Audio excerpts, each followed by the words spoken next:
Alright, listen, I don't usually start videos like this, but I have to be completely transparent with you right now. When I first saw the headline on First Take this morning, when I first saw them teasing a segment about the Los Angeles Rams and a potential wide receiver acquisition, I thought they were going to talk about the draft. I thought it was going to be another conversation about Carnell Tate or Jordan Tyson or Casey Compion at pick 13. That's what I expected. That's what I was prepared for. And then they put up the graphic and the name on the screen wasn't a draft prospect. It was Amari Cooper. And my first reaction was, wait, what? Amari Cooper to the Rams? That seems random. That seems out of left field. That seems like the kind of take that somebody on a talk show throws out just to be different. But then they started breaking it down, and within about 3 minutes, my skepticism completely evaporated.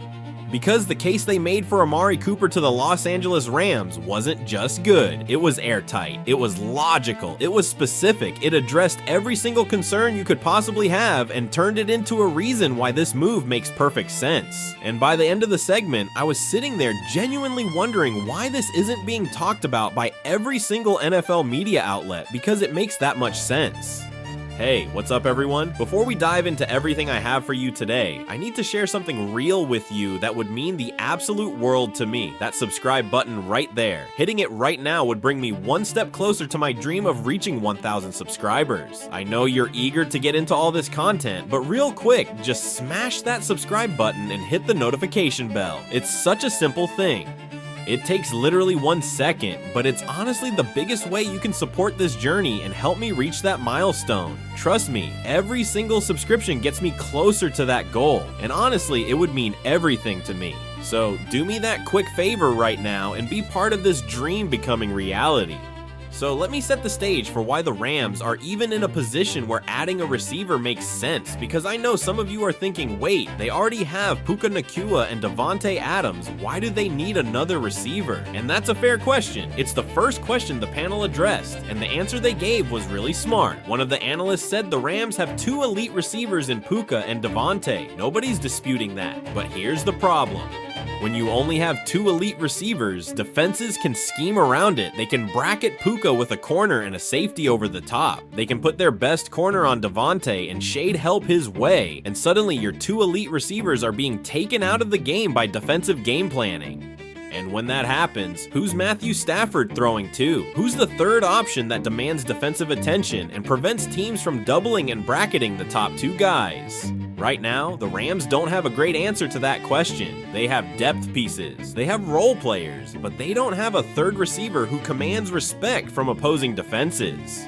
A receiver who forces defensive coordinators to say, okay, we can't double Puka and we can't double Davante, because if we do, this third guy is gonna kill us. And Amari Cooper is exactly that kind of receiver. And then the panel started talking about what specifically makes Cooper such a perfect fit for the Rams offense. And this is where the conversation got really technical and really interesting, because the Rams offense under Sean McVay is built on timing. It's built on precision.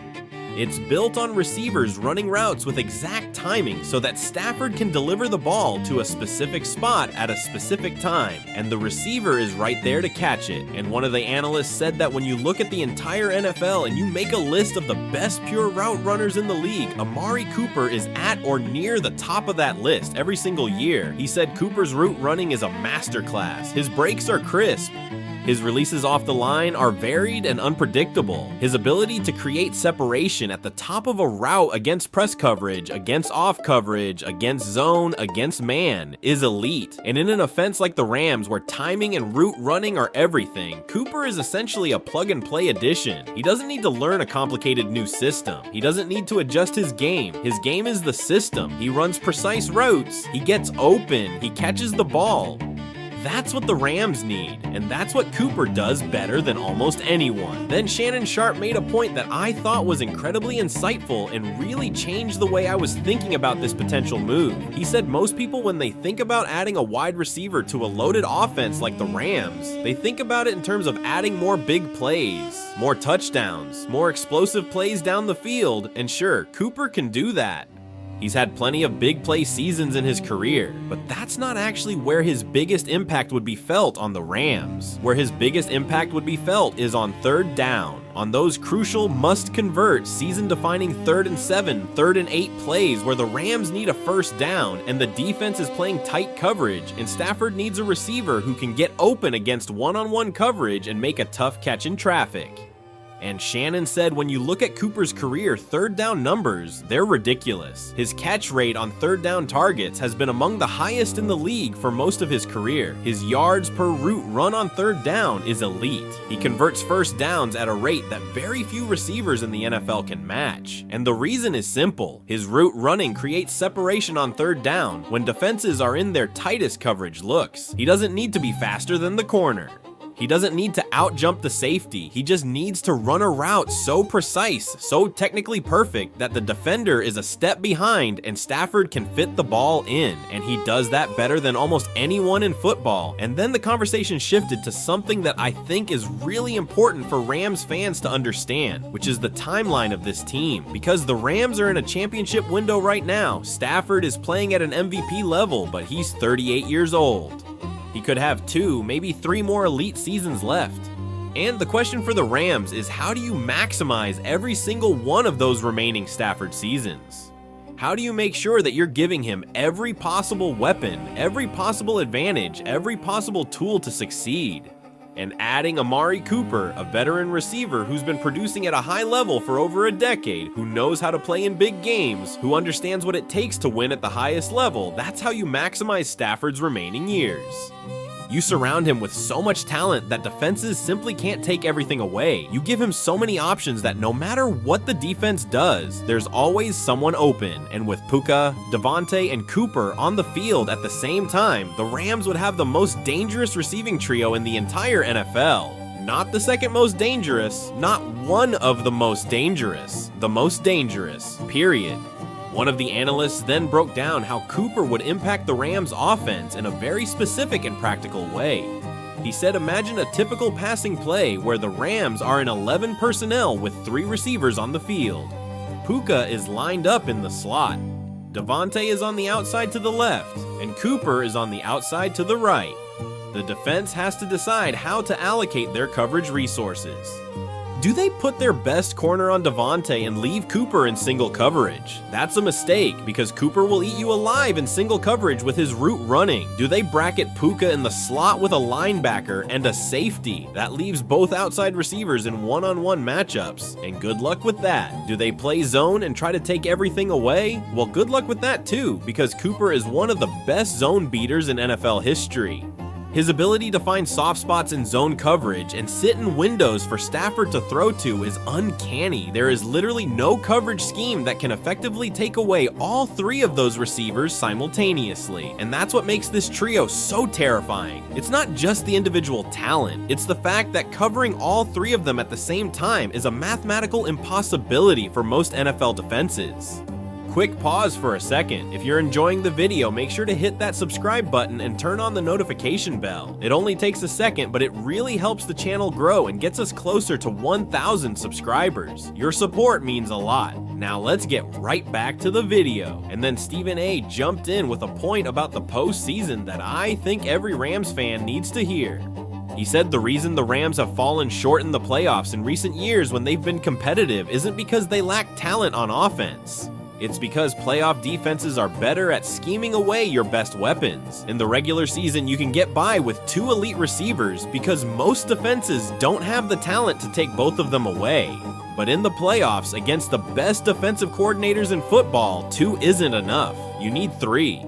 You need that third option that prevents defenses from loading up on your top 2 guys. And he said, look at every Super Bowl champion in the last decade. Look at their receiver groups. They all had at least 3 legitimate receiving threats who could win their matchups and produce at a high level. The Chiefs have had that. The Eagles had that when they won it all. The Rams themselves had that when they won the Super Bowl with Kupp, OBJ, and Van Jefferson. And right now, the Rams have 2, but not 3. Amari Cooper gives them 3, and 3 is the magic number for a championship offense. The panel also spent some time talking about Cooper's experience and professionalism, which I think is underrated in these discussions. They said Cooper has played at the highest level for over a decade. He's been a #1 receiver on multiple teams. He's played in enormous games. He's dealt with double teams, bracket coverages, physical press corners, and everything else defenses have thrown at him, and through all of it, he's produced consistently. He's not a flash in the pan. He's not a one-season wonder. He's a guy who shows up every single year and produces at a high level regardless of the situation. And when you add that kind of consistency and reliability to an offense that already has explosive playmakers, it creates something special. It creates an offense that can beat you in different ways on different nights. If Davante is having an off night, Cooper can carry the load. If Puka is being bracketed, Cooper can be the primary target. The offense becomes matchup proof because you have 3 guys who can each be the best player on the field on any given night. And then to close the segment, one analyst made a point about the cost benefit that I think is really smart. He said Amari Cooper at this stage of his career isn't going to command a max contract. He's not going to eat up $25 million of cap space. He's a veteran who can be signed for a reasonable deal that gives you elite production without breaking the bank. And for a Rams team that has big contracts to Stafford, to Puka, to their defensive acquisitions, financial flexibility matters. You need to be smart about where you spend your money. And signing Cooper for a team-friendly deal that gives you a 3rd elite receiver option is one of the smartest uses of cap space the Rams could possibly make. It's not sexy, it's not the big splashy move that dominates the news cycle for 3 days, but it's the kind of calculated, intelligent, football-savvy move that wins championships. And for the Rams, winning championships is all that matters. So Rams fans, I'm completely sold on this. Amari Cooper to the Los Angeles Rams makes all the sense in the world. It gives Stafford a 3rd weapon that prevents defenses from scheming away Puka and Davante. It provides elite route running and separation ability that fits McVay's timing-based offense perfectly. It adds a clutch 3rd down converter who can keep drives alive in the most critical moments. It brings veteran experience and professionalism to a receiver room that's trying to win a Super Bowl. And it does all of this at a cost that doesn't compromise the Rams' ability to build and maintain the rest of their roster. This is the move that completes the Rams' offense. This is the move that takes them from a Super Bowl contender to a Super Bowl favorite. And if they don't make it happen, I think they're gonna regret it. Let me know what you think in the comments and make sure you subscribe because we've got a lot more Rams content coming this week, including a full 7-round mock draft that's going to blow your mind.